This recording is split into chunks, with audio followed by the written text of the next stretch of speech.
কারা কিয়ামতের দিন আল্লাহকে সেজদা দিতে পারবে না?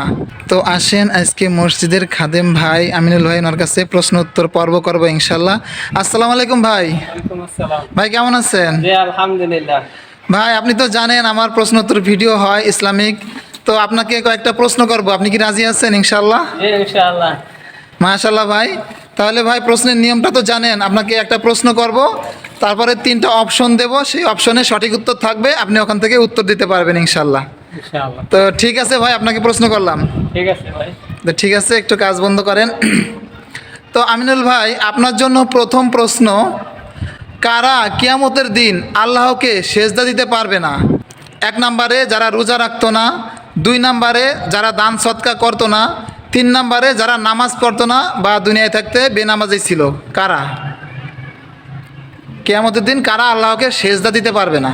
যারা দুনিয়া থাকতে নামাজ পড়তো না, যারা দুনিয়া থাকতে আল্লাহকে সেজদা দিত না। মাশাআল্লাহ ভাই, সঠিক উত্তর। তো ভাই আপনার জন্য দুই নাম্বার প্রশ্ন, 5 ওয়াক্ত নামাজ যদি কেউ ঠিকমতো আদায় করে আল্লাহ তাআলা তাকে কয় ওয়াক্ত নামাজ পড়ার সওয়াব দিবেন? অপশন হচ্ছে এক নম্বরে 10 ওয়াক্ত, দুই নম্বরে 20 ওয়াক্ত, তিন নম্বরে 50 ওয়াক্ত। 50 ওয়াক্ত নামাজের সব দেওয়া হবে। মাশাআল্লাহ ভাই, আপনি তো দেখি জানেন। জি, 5 10 এ 50, একটা নেকি 10 গুণ সমান আল্লাহ সওয়াব দেন। জি সঠিক উত্তর, মাশাআল্লাহ। তো ভাই আপনার জন্য তিন নাম্বার প্রশ্ন, নবীজি সাল্লাল্লাহু আলাইহি সাল্লাম কাদেরকে নিকৃষ্ট চোর বলেছেন? এক নম্বরে যারা মানুষের জিনিসপত্র চুরি করে তারা, যারা নামাজে রুকু সিজদা ঠিকমতো আদায় করে না তারা, নাকি যারা স্বর্ণ অলংকার চুরি করে তারা? কাদেরকে রসুল সাল্লাল্লাহু আলাইহি সাল্লাম নিকৃষ্ট চোর বলেছেন? যারা নামাজে রুকু সেজদা ঠিকমতো দিত না তাদেরকে চোর বলা হয়। নিকৃষ্ট চোর বলেছেন হাদিসের ভাষায়। হ্যাঁ, হাদিসের ভাষা। মাশাআল্লাহ, এটাও সঠিক উত্তর। তো ভাই আপনার জন্য শেষ প্রশ্ন, কোন ইবাদতের কোনো ওজর আপত্তি চলে না? এক নম্বরে হজ, দুই নম্বরে নামাজ, তিন নম্বরে রোজা। সে ভাই কোনো আপত্তি থাকে না নামাজের।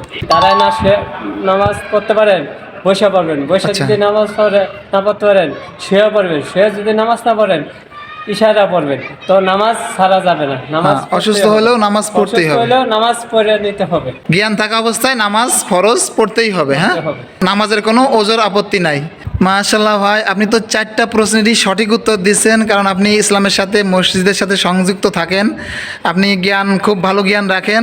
তো ভাই আপনি আসলে কি কাজ করেন আমাদের দর্শকদেরকে একটু বলেন। আমি ভাই মসজিদে খেদমত করি, মসজিদের খাদেম। মসজিদের খাদেম। পরিচ্ছন্নতা করি। সুবহানাল্লাহ, এটা হচ্ছে মসজিদের খাদেম যারা, তারা হচ্ছে দুনিয়ার সবচেয়ে উত্তম ব্যক্তি বা উত্তম কাজ, তাই তো? জানেন তো এটা, না? এটা খুবই সওয়াবের কাজ। প্রত্যেকটা কাজে মুসলমানের সওয়াবের কাজ। না, এটা কিন্তু উত্তম কাজ, দুনিয়াতে সবচেয়ে উত্তম কাজ তাদের যারা মসজিদের খাদেম থাকে। হ্যাঁ, তো আমিনুল ভাই আমার ভিডিওতে অংশগ্রহণ করার জন্য আপনাকে অনেক ধন্যবাদ, এবং আমার তরফ থেকে আপনার জন্য থাকছে ছোট্ট একটি উপহার, ছোট্ট একটি হাদিয়া, যা আমি সবাইকে দেই, আপনি একটু নেন ইনশাল্লাহ। না দেখেন দেখেন, খেজুর আছে। তো ঠিক আছে ভাই, খুশি আছেন ইনশাল্লাহ? খুশি।